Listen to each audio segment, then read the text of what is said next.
la mosquée d'origine, c'est celle-ci. C'est une mosquée avec 2000 ans.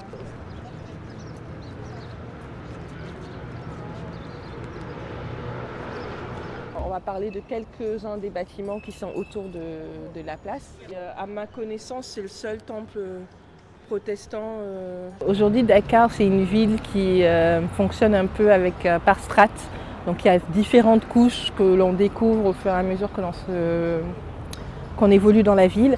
Et la partie historique, en fait, malheureusement, est en train de disparaître petit à petit. C'est-à-dire que beaucoup de bâtiments qui étaient classés et qui font partie du patrimoine de la ville ont été déclassés et démolis. On est à Dakar avec un mètre carré qui avoisine les 3 000 €.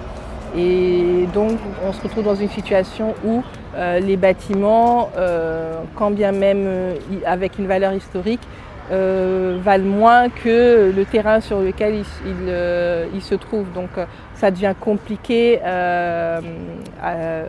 dans cette perspective-là de les protéger. En fait. Vous avez une très belle galerie qui est la galerie OH qui est au premier étage, qui a été conservée.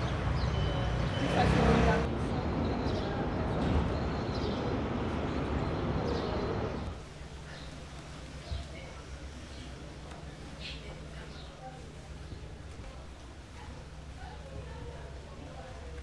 1923. Et où est-ce que vous avez trouvé toutes ces photos? C'est des gens qui vous les ont qui sont des descendants de la famille. Aujourd'hui, c'est la préfecture. Et puis surtout, on voit l'idée que si on n'a pas de patrimoine, on n'a pas d'histoire.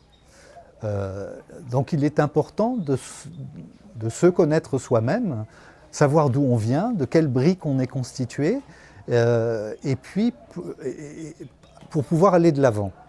Et donc cette connaissance de l'histoire est importante et le patrimoine fait partie de cette histoire. Ben rien, on est en train de... Aucun visiteur ne viendra dans 10 ans, dans 20 ans, quand il n'y aura plus aucune plage, plus aucun espace vert, plus aucun bâtiment patrimonial. Personne n'aura intérêt à venir au Sénégal.